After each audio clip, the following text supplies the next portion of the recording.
بسم الله الرحمن الرحيم. نحن الآن في مزرعة فهد الهدلة، واللي استعمل فيها الأنتي فيروس على دفعتين، اللي هي دفعة 5 لتر بالنسبة للهكتار استعملها بالجدول، وبعد 3 يوم استعمل 3 لتر لكل 1000 لتر موية. المرشة مجموع خضري. وهذا المهندس أحمد هو واقف على المزرعة. يا مهندس. بسم الله الرحمن الرحيم. نحن لحد الان لنا 14 يوم صار لنا معك يا مهندس ضف الله. 14 يوم استخدمنا فيها في خلال 14 يوم دول. بدأنا بالانتي فيروس. الانتي فيروس ده كان عن طريق السماده، استخدمنا 5 لتر للسماده الايات داخل الجداول. نعم. كانت في عندنا نسبه اصابه في الفيروس، ودي احنا قدرناها مع بعض على اساس انها هي 20%. نعم. بعد الرش بعدها ب3 ايام او 4 ايام نحن رشينا مجموع خضري. برضه انتي فيروس 3 تركيز 3 للألف. حاليا نحن لسه عندنا يعني لمده 14 يوم دلوقتي من بعد الرشه الثانيه، بعد الرشه الثانيه 10 ايام. ففي صار في اختلاف، يعني في فرق هنقول بنسبه 100%. يعني ظهر الشجر اساسا اتغير للنص. الاصابه كانت في نسبه 20% في الاصابه، حتى الشجر المصابه صارت مقاومه. يعني لو شفنا شجره زي دي، 2 شجره هم، واحده سليمه وواحده مصابه. ده ما كانش عندي، يعني عندي في ال10 هكتار لما يكون في واحده مصابه جنب واحده سليمه كانت 2 برضه بيصابوا.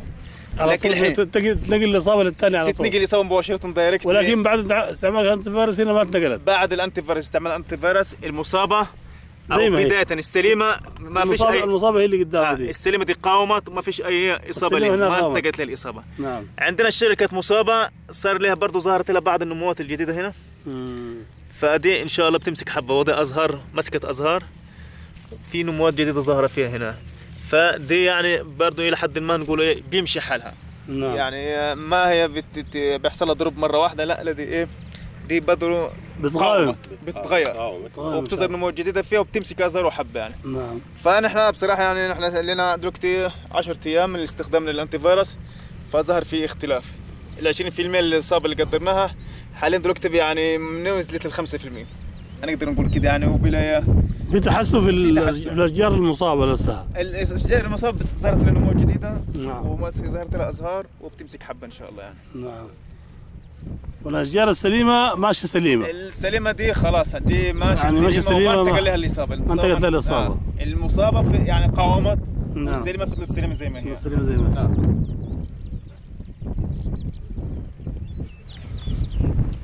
وبرضه بالنسبه للكلين سولت، طبعا هنا في نسبه ملوحه واضحه جدا جدا. يعني كميه من الملح في الارض،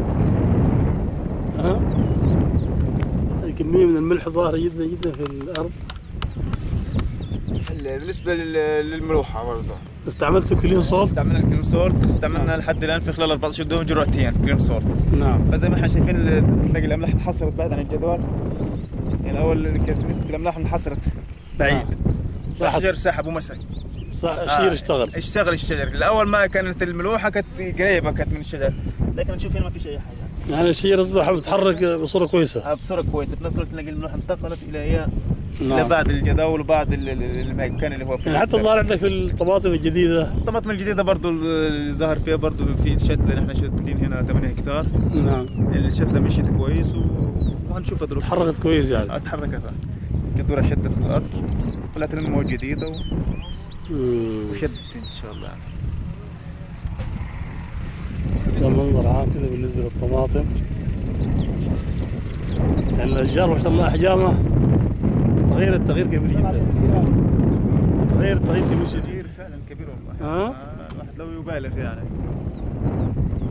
واضح جدا. ما كانت ما شاء الله تغيير كبير.